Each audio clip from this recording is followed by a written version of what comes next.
कोई धनराशि चक्रवृद्धि ब्याज पर 3 वर्षों में 3,750 रुपये तथा 6 वर्षों में 5,625 रुपये हो जाती है तो वह धनराशि कितनी है, ये हमें बताना है दोस्तों इस सवाल को करने की आज मैं आपको बहुत ही आसान शॉर्ट ट्रिक बताने वाला हूँ। देखिए दोस्तों, यहाँ पे समय का जो अंतर है वो बराबर है। यहाँ पे क्या बोला जा रहा है कि 3 वर्षों में 3,750 रुपये हो जाती है और उसके बाद 6 वर्षों में बोला जा रहा है। ठीक है, यानी कि 3-3 वर्षों के 2 अंतराल बताए गए हैं। ठीक है, तो देखिए यहाँ पे हमने एक धनराशि लगाई P। ठीक है, मैं इसे P मान रहा हूँ और 3 वर्षों बाद ये कितनी हो गई, 3,750 रुपये हो गई। ठीक है, अब देखिए 3 वर्ष का समय और बीतेगा तो ये कितनी हो जाएगी, 5,625 रुपये हो जाएगी। ठीक है, ये हमें बताया गया है। तो दोनों में समय का अंतराल बराबर है। ठीक है, ये आपको ध्यान रखना है। अगर ऐसा सवाल आएगा तो ही आप ये शॉर्ट ट्रिक लगाएंगे।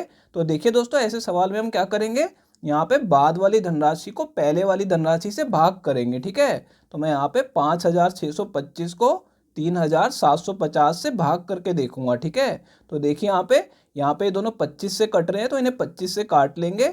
इसे 25 से काटेंगे तो पहले 2 पे कटेगा, फिर 6 शेष बचेगा। ठीक है, फिर से 2 पे कटेगा और फिर 12 शेष बचेगा तो 125 हो जाएगा, फिर ये 5 पे कट जाएगा। ठीक है, अब देखिए इसे 25 से काटेंगे, पहले 1 पे कटेगा, 12 शेष बचेगा, फिर ये 5 पे कटेगा और फिर 0 आ जाएगी। ठीक है, अब देखिए ये दोनों 75 से कटेंगे, इसे 75 से काटूंगा तो 2 आ जाएगा और इसे 75 से काटूंगा तो 3 पे कटेगा। अब देखिए दोस्तों, यानी यहाँ पे हमें क्या अनुपात प्राप्त हुआ है, 3/2 प्राप्त हुआ है। ठीक है, अब देखिए इसका यूज कैसे करेंगे, यहाँ पे इसका मतलब क्या हुआ कि यहाँ पे इसका 3/2 गुणा हो रहा है। ठीक है, यानी 3 वर्षों में कितना हो रहा है, ये 3/2 गुणा हो रहा है। ठीक है, तो यानी कि इसका मतलब यहाँ पे भी ये 3/2 ही हुआ होगा। ठीक है, ये आपको ध्यान रखना है। लेकिन हमसे क्या पूछा जा रहा है कि वो धनराशि हमें पता लगानी है, यानी कि हमें P की वैल्यू पता लगानी है। तो अगर हम इस डायरेक्शन में जाएंगे तो 3/2 गुणा हो रहा है, लेकिन हमें क्या पता लगाना है, हमें यहाँ से पहले की धनराशि पता लगानी है। ठीक है, तो हमें क्या करना होगा, यहाँ पे इसे उल्टा करके गुणा करना होगा, यानी कि हमें इसे 2/3 से गुणा करना होगा इस धनराशि को, तो हमें यहाँ पे मूलधन पता लग जाएगा। ठीक है, तो देखिए यहाँ पे हमें 3,750 रुपये को हमें गुणा करना है इसके उल्टे से, यानी 2/3 से। अब देखिए 3 से मैं इसे काटूंगा तो ये 1250 पे कट जाएगा। ठीक है, और 1250 को 2 से गुणा करेंगे तो कितना आ जाएगा, 2500 रुपये आ जाएगा। ठीक है, यानी कि वो धनराशि कितनी है, 2,500 रुपये। तो दोस्तों ये हमारा इस सवाल का आंसर आ गया है, ये चौथा ऑप्शन करेक्ट है।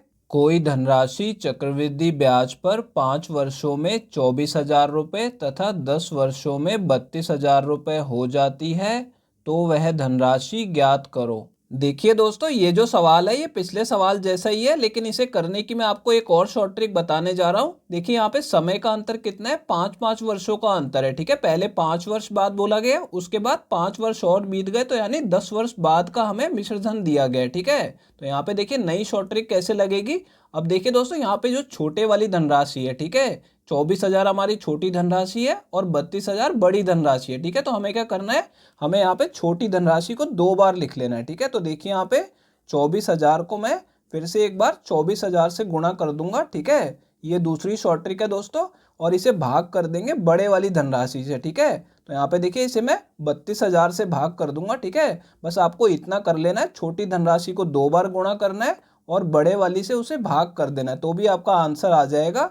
तो देखिए दोस्तों, यहाँ पे 3 जीरो से 3 जीरो कट जाएंगी, इन दोनों को मैं 8 से काट दूंगा तो ऊपर 3 आ जाएगा और नीचे 4 आ जाएगा। ठीक है, अब देखिए 4 से मैं इसे काटूंगा तो ये 6 पे कटेगा और 3 जीरो लग जाएंगी।